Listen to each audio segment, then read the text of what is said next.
So, intuition. This is the key. Intuition is the key. Most of us have been cut off from it.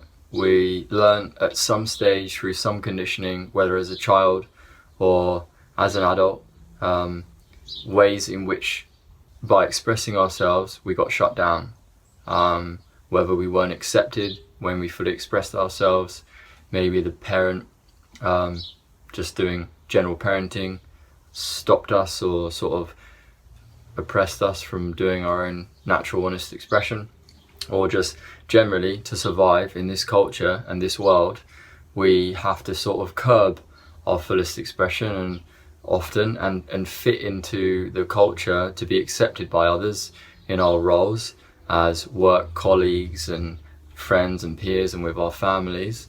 And this is the story, this is the illusion that needs to be broken out of for us to live fully in intuition, with abundance, with full vitality for life, letting that which inspires us to fully channel through and for us to be authentic. You might want to use the word soul, to be fully connected to our soul, to our being, spirit, awareness, consciousness, whatever word you prefer. And really what it comes down to is it speaks to us through intuition, through inner tuition. We're taught from within, intuition. And so the first step for many of us would be to cultivate our connection to intuition again, since it's been so lost. And at the moment we're seeing a little bit of a rekindling of people talking about connection to their gut, how important gut health is, how important connection to the womb is for women, how important it is for us to clear the channels of the chakras, lower chakras potentially, all depending on whatever route you might be approaching this particular aspect from, different cultural reference points. It's all very connected to the same thing, and that's really intuition. And so a way in which we can begin to tap into it and then cultivate it is to consciously carve out times in our day, every day, to connect with this awareness, this life force energy, the soul, the heart, whether it's through meditation, yoga, breath work, getting your feet in the earth, on the ground, going for a walk in nature without technology on you, dancing, singing. These are all different ways, and everyone will be guided in their own particular way of expression, and that's the key. The way in which you feel called to move into that connection is the first step into cultivating the intuition. And then you'll want to do it every day. You'll want to set up that kind of masculine structure to allow the free flow, the fluidity of awareness, of consciousness to come through into your life. So make like a routine or a structure where there's a certain period in your day that you make space for that freedom to flow, for that receptivity to life to come back, so we keep the vitality flowing. And that's how we keep connected to intuition and not distracted and getting lost and confused in this fucking sea of information and noise that is just hammering at us from every technological device.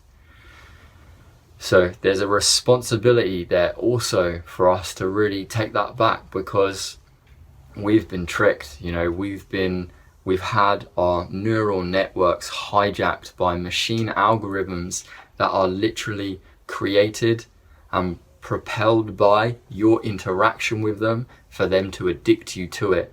And then your intuition gets real muddy and fuzzy, and it's sort of like dropping all these stones in a small pond.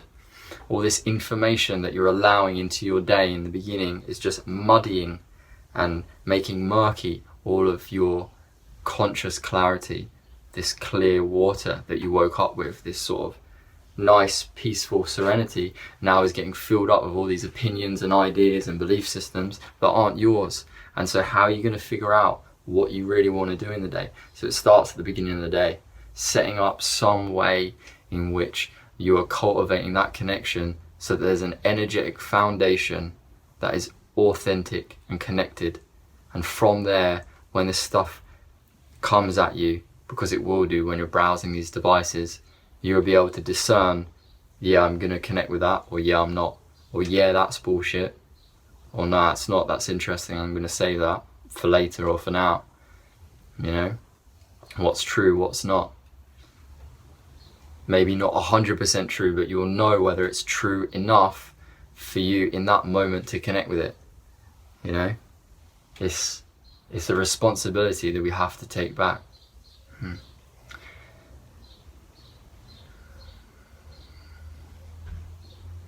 As you keep doing this, it will build momentum with intuition. And no doubt when you sit and you make space for this sort of grace, this connection to what you are essentially, when you're making space for that, all the conditioning and the patterns and the belief systems and the stories and the trauma and the pain and the shit that doesn't serve you anymore is going to come up. And this is why intuition's the path. It will come up naturally, just like a flower blooms by itself. There's no forcing of it. Often when we're trying to deal with these things, at the moment, the old sort of Western paradigm is to go to a mental health specialist or take a pill or go to a psychologist, let's say, and they'll be looking at you through the lens of what they've learned. And so it's not actually you. It's going to take a lot of time for you to build trust with that person and really open up. But why not just open up with yourself, because you have all the answers already within you, and what you need to work through will come up by itself. And not just that, the next step that you need to take in your life, if you are confused, will present itself. It will probably only be one step, just the next step, but that is what will come up, because that is your intuition. It's the fine line between knowing that you need to connect with yourself but not knowing what's coming next. Yeah, and then when you sit in that sort of space between the yin yang of the shadow, the darkness, the ignorance of not knowing what's happening, and the light of just knowing that you need to move forwards, in that line will reveal itself the next step. It's like shining a torch, but you can only just see what's right in front of you. It's the only way, and that's always the way it is. And that's why it's bloody brilliant and spontaneous and novel and vitalizing and inspiring, because you didn't expect it. It just arose and it was emergent. Just like this video, which I had no idea what to talk about, but that's it. So intuition is the way, and I hope that was useful.